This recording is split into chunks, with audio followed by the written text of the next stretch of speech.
एक इंसान जो गहरी नींद में सो रहा था, मगर जैसे ही सुबह हुई और उसकी पत्नी उसे जगाने के लिए आती है, तो वो देखती है कि मेरा पति मर चुका है और उसके शरीर पर एक जहरीला सांप रेंग रहा है। जब ये खबर गांव वालों और परिवार वालों को पता चली, तो सबका यही कहना था कि हो सकता है कि शायद ये कुदरत का कहर हो, लेकिन असली कहर तो इंसान बरसा रहे थे, क्योंकि वो मरा नहीं था, उसे मारा गया था।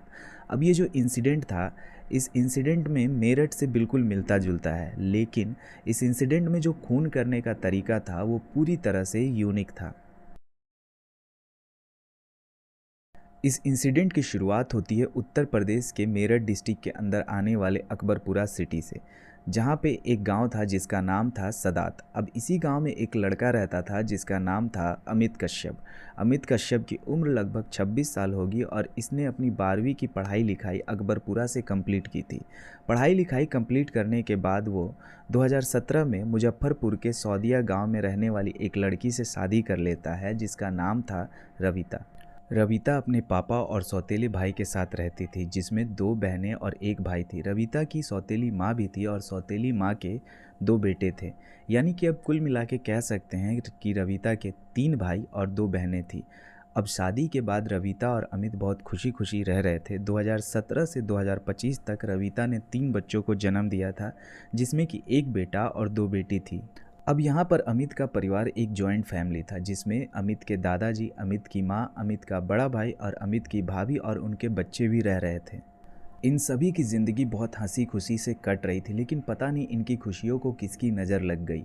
12 अप्रैल 2025 को जब अमित आराम से खा पी कर सोने गया, ठीक 13 अप्रैल 2025 को जब वो बहुत देर तक नहीं उठा, तो उसकी पत्नी उसे उठाने के लिए गई और जैसे ही वो कंबल को हटाती है, उसकी चीख निकल जाती है, क्योंकि अमित के शरीर पर एक जहरीला सांप रेंग रहा था। अब रविता की चिल्लाने की आवाज़ सुनकर सबसे पहले अमित का बड़ा भाई आता है और वो देखता है कि अमित को सांप डस रहा है। अब इधर जो है, रविता बहुत ज़ोर ज़ोर से चिल्ला रही थी और उसकी चिल्लाने की आवाज़ सुनकर आसपास के लोग और परिवार के लोग वहाँ जमा हो जाते हैं।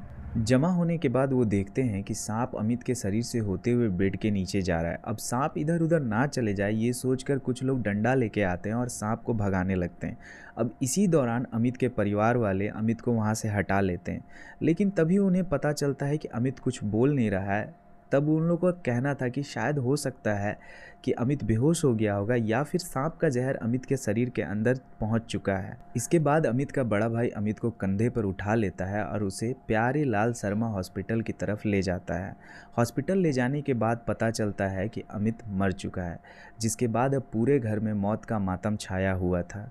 लेकिन भाई, सबको अभी तक यही लग रहा था कि अमित की मौत सांप के काटने से गई है, लेकिन ये पूरा मामला 1 बजे बदलने वाला था। दरअसल जब अमित का बड़ा भाई और अमित के कुछ दोस्त हॉस्पिटल में थे, उसी वक्त डॉक्टरों ने बॉडी को ध्यान से चेक करना शुरू किया। ध्यान से चेक करने के बाद डॉक्टरों ने कहा कि अमित की मौत सांप के काटने से नहीं हुई है, क्योंकि सांप के काटने से जो असर बॉडी पर आना चाहिए वो नज़र नहीं आ रहा है। क्योंकि जब भी सांप किसी को काटता है और अपना जहर शरीर में छोड़ता है, तो हाथ पैर नीले पड़ जाते हैं और मुंह से टॉक्सिक के रूप में झाग निकलने लगता है। लेकिन अब अमित के बॉडी पर ऐसा कोई सिम्टम्स नज़र नहीं आ रहा था, जिससे ये तो कंफर्म हो गया था कि अमित की मौत सांप के काटने से नहीं हुई है। तो फिर अमित की मौत हुई कैसे? अब इन सारे सवालों का जवाब डॉक्टरों को पता लगाना था। तो डॉक्टरों ने बताया कि अमित के बॉडी का पोस्टमार्टम करना पड़ेगा। पोस्टमार्टम के बाद ही पता चलेगा कि अमित की जान गई कैसे। जिसके बाद डॉक्टरों ने अमित का बॉडी का पोस्टमार्टम करना शुरू किया। पोस्टमार्टम करने के बाद अमित की बॉडी को अमित के परिवार वालों को दे दिया, ताकि वो अमित का अंतिम संस्कार करा सके।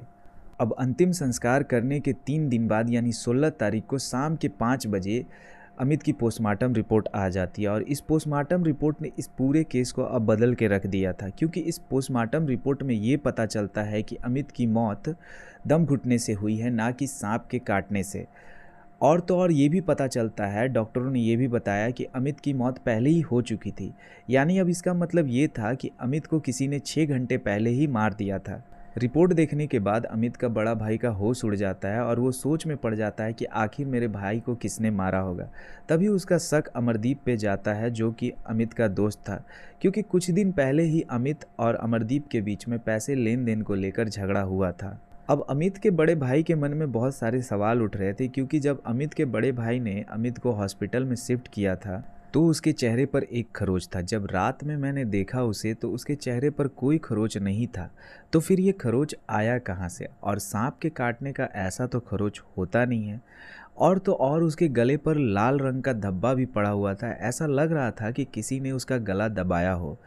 अब इन सब के बाद ये देखकर ऐसा लग रहा था कि हो सकता है कि अमित का किसी से लड़ाई हुआ हो, लड़ाई झगड़ा हुआ हो, तभी ऐसा निशान आ सकता है। अब अमित के बड़े भाई के दिमाग में बहुत कुछ चल रहा था।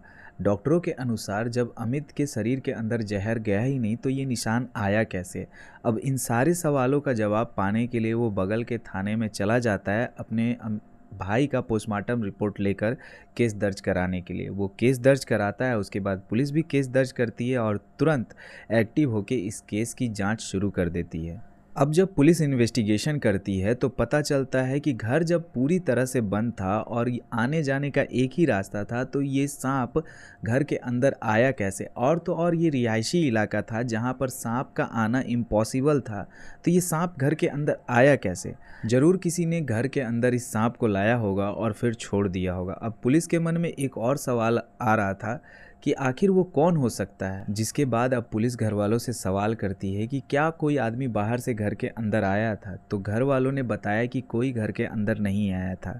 अब पुलिस के मन में ये भी चल रहा था कि ज़रूर घर का ही कोई सदस्य होगा जिसने इस खतरनाक मर्डर केस को अंजाम दिया है। जिसके बाद अब पुलिस अमित की मां को और अमित के बड़े भाई से पूछताछ करती है, तो उन्होंने बताया कि कुछ दिन पहले अमित का अमरदीप से पैसे लेन देन को लेकर झगड़ा हुआ था। अब ये सुनने के बाद पुलिस अमित को शक के बिना पर गिरफ्तार करके पुलिस थाने ले आती है उससे पूछताछ करने के लिए। जब पुलिस उससे पूछती है कि क्या तुमने अमित का खून किया है, तो वो पहले तो कुछ नहीं बोलता है और उसके बाद बोलता है कि मुझे इस बारे में कुछ नहीं पता। लेकिन उसके हाव भाव देखकर ऐसा लग रहा था कि उसे सब कुछ पता है और वो छुपा रहा है और उसके पसीने भी छूट रहे थे। अब पुलिस ये देखकर समझ जाती है कि हो ना हो इस हत्याकांड में अमरदीप ही शामिल है। जिसके बाद पुलिस उससे दोबारा पूछने की कोशिश करती है, लेकिन इस बार भी अमरदीप कुछ नहीं बोलता, जिसके कारण पुलिस अब इस बार गुस्सा हो जाती है और उस पर डंडे से बरसात कर देती है। इसके बाद वो अपना सारा जुल्म कबूल कर लेता है और वो सारी सच्चाई उगल देता है। वो बोलता है कि हाँ, मैंने और अमित की पत्नी रविता ने मिलकर अमित को मारा है। जिसके बाद अब पुलिस ये सोच में पड़ जाती है कि आखिर कोई पत्नी अपने पति को कैसे मार सकती है। जिसके बाद वो रविता को भी गिरफ्तार कर लेती है और गिरफ्तार करके थाने ले आती है और पूछताछ करती है। वो भी अमरदीप के जैसे ही इस जुर्म से इनकार कर देती है। फिर जब पुलिस थोड़ी सख्ती करती है तो अब यहाँ पर वो भी बोलती है कि हाँ, मैंने और अमरदीप ने मिलकर अमित का खून किया है। अब ये सब सुनने के बाद जो पुलिस का सबसे पहला सवाल था वो ये सवाल था कि अमित के मौत के वक्त ये सांप आया कहाँ से? तो अब यहाँ पर अमरदीप बोलता है कि मैंने ये सांप निखिल नाम के सपेरे से खरीदा था। जिसके बाद पुलिस निखिल नाम के सपेरे के पास पहुंच जाती है जो महमूदपुर का रहने वाला था। पुलिस उससे पूछती है कि क्या तुमसे किसी ने सांप खरीदा है? तो निखिल नाम का जो सपेरा था वो बोलता है कि हाँ, अमरदीप नाम का लड़का एक मेरे पास आया था और उसने कहा कि हमें हवन कराना है और हमें हवन कराने के लिए एक सांप की ज़रूरत है। तो मैंने भी एक सांप दे दिया और उसके बदले में उसने मुझे 1000 रुपये दिए। अब इन सारे सवालों का जवाब मिलने के बाद पुलिस रविता से पूछती है कि तुमने अपने पति को क्यों मारा? तब जब रविता जो जवाब देती है उसे सुनकर पुलिस 1 मिनट के लिए सोच में पड़ जाती है कि आखिर कोई पत्नी अपने पति को क्यों मारेगी, वो भी इतनी बेरहमी से। दरअसल रविता और अमित की शादी के बाद अमित टाइल्स लगाने का काम सीख रहा था और इसी वक्त अमित की दोस्ती अमरदीप से हो जाती है। अमरदीप और अमित ने दोनों मिलकर कई घरों में टाइल्स लगाने का काम किया और टाइल्स लगाया और इसी बीच इनकी काफ़ी गहरी दोस्ती हो जाती है, क्योंकि अमरदीप का जो घर था अमित के घर के सामने था। अब 2024 में जब अमरदीप अमित के घर आने जाने लगा था तभी उसकी नज़र अमित की पत्नी पर पड़ती है और अमित की पत्नी उसे बहुत ज़्यादा अच्छी लगती है। जिसके बाद अमित की पत्नी भी जो थी वो सोशल मीडिया पे बहुत ज़्यादा एक्टिव थी, वो अपने वीडियोज़ इंस्टाग्राम पे डाला करती थी। अब वहीं पे जो उसकी सास थी और आसपास पड़ोस के लोग जो थे वो एक चीज़ नोटिस करते हैं और ये बात वो रविता की सास को कहते हैं कि आखिर क्या बात है कि अमरदीप आपके घर इतना आता जाता क्यों है, वो भी तब जब आपका बेटा घर में नहीं रहता है। अब रविता की जो सास होती है वहाँ तो कुछ नहीं बोलती है, लेकिन जब वो घर आती है तो वो अपने बेटे को सब कुछ बता देती है। जिसके बाद अमित अब रविता से पूछता है कि आखिर क्या बात है कि बार बार अमरदीप हमारे घर पर आता है। रविता कुछ नहीं बोलती, लेकिन अब अमित को शक हो गया था कि हो ना कुछ गड़बड़ है। जिसके बाद वो अमरदीप को धमकी दे देता है और कहता है कि आइंदा से मेरे घर के आसपास दिखना मत। लेकिन तभी उसे याद आता है कि मैंने कुछ पैसे अमरदीप को दिए थे और वो पैसे मांगने लगता है। लेकिन अमरदीप ये पैसे देने से मना कर देता है और वो कहता है मैं नहीं जानता कौन से पैसे। जिसके बाद वो घर जाता है और वो अपनी पत्नी रविता को गुस्सा करता है और उसको मारता भी है। अब अमरदीप इसी मौके का फ़ायदा उठाते हुए रविता का दिल जीत लेता है। दिल जीतने के बाद वो कहता है कि तुम टेंशन मत लो, मैं तुम्हारे लिए हूँ। अब इधर रविता जो है अपने दुख दर्द अमरदीप को सुनाने लगती है और वो कहती है कि कैसे अमित मुझे मारता है और लड़ता झगड़ता है। अब रविता को ऐसा लगने लगा था कि कोई तो है जो उसे समझता है और उसकी केयर करता है। जिसके बाद दोनों के दिल में अब प्यार पैदा हो गया था और दोनों एक दूसरे के साथ रहना चाहते थे। लेकिन रविता के लिए बिल्कुल आसान नहीं था अपने पति को छोड़ना, क्योंकि जब तक वो ज़िंदा है तब तक वो अपने पति को नहीं छोड़ सकती है। जिसके बाद वो दोनों एक प्लान बनाते हैं अपने पति को, यानी रविता अपने पति को रास्ते से हटाने के लिए। अब यहाँ पर रविता चाहती तो वो उसे सिंपली डिवोर्स देकर चुपचाप हट सकती थी, लेकिन जिस जगह से वो आती है वहाँ पर डिवोर्स देना मतलब बिल्कुल कम ही था। और मान सकते हैं कि डिवोर्स देना यहाँ पर लोगों के लिए मतलब लोग बदनाम कर सकते हैं, इसलिए वो डिवोर्स भी नहीं दे सकती थी। इसीलिए उन्होंने दूसरा रास्ता चुना, अमित को अपने रास्ते से हटाने का। इसके बाद दोनों मिलकर अमित को मारने का एक ऐसा प्लान तैयार करते हैं जिसमें अमित मर भी जाए और हमें कुछ ना हो। अब इसके बाद अमरदीप रविता से कहता है कि जब सब कोई सो जाएगा तब मैं तुम्हारे घर आऊँगा और उसका गला घोंटकर उसे मार दूंगा, फिर उसके पास एक सांप छोड़ दूंगा, जिससे कि जब सुबह होगी तो सबको यही लगेगा कि सांप के काटने से अमित की मौत हुई है, फिर हम पे कोई शक भी नहीं करेगा। ये प्लान रविता को बहुत अच्छा लगता है, लेकिन वो थोड़ा थोड़ा हिचकिचाती है और वो कहती है कि मेरे छोटे छोटे बच्चे हैं, कहीं ये सांप मेरे बच्चों को ना काट ले। तो अमरदीप बोलता है कि तुम टेंशन मत लो, ऐसा कुछ नहीं होगा, क्योंकि अमित को मारने के बाद हम उसके ऊपर 2 मोटे कंबल डाल देंगे और उसके अंदर सांप छोड़ देंगे और उसके सारे कोने को अच्छे से दबा देंगे, जिसके चलते सांप बाहर नहीं आ पाएगा। अब अमरदीप एक सांप खरीद लेता है, जो मैंने आपको बताया था कहानी के शुरुआत में निखिल नाम के सपेरे से। अब वो भी दिन आता है जब इस प्लान को अंजाम देना था, यानी कि 12 अप्रैल 2025। 12 अप्रैल को अचानक रविता अमित से कहती है कि चलो मंदिर चलते हैं दर्शन के लिए अपने बच्चों को लेकर। तो अमित भी तैयार हो जाता है मंदिर जाने के लिए। वो लोग सहारनपुर के समकारी देवी के दर्शन के लिए जाते हैं और इधर रविता इंस्टाग्राम पर वीडियो भी डाल देती है अपने पति के साथ। अब वो इस वीडियो डालने से ज़्यादा इस बात का चिंता था कि कब रात हो और हम अपने प्लान को एग्जीक्यूट कर पाएँ।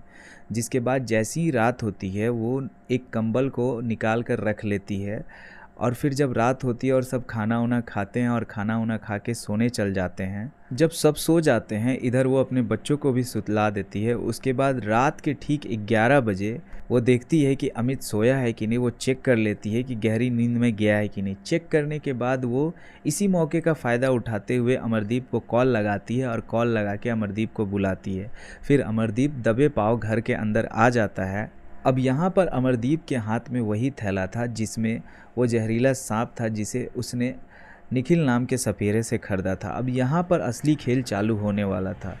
वो उस थैले को साइड में रख देता है, जिसके बाद वो पूरी ताकत से अमित के गले को दबाने लगता है। अब अमित को ये पता नहीं चल रहा था कि इतनी रात को मेरे साथ क्या हो रहा है। वो पूरे ज़ोर ज़ोर से छटपटाने लगा।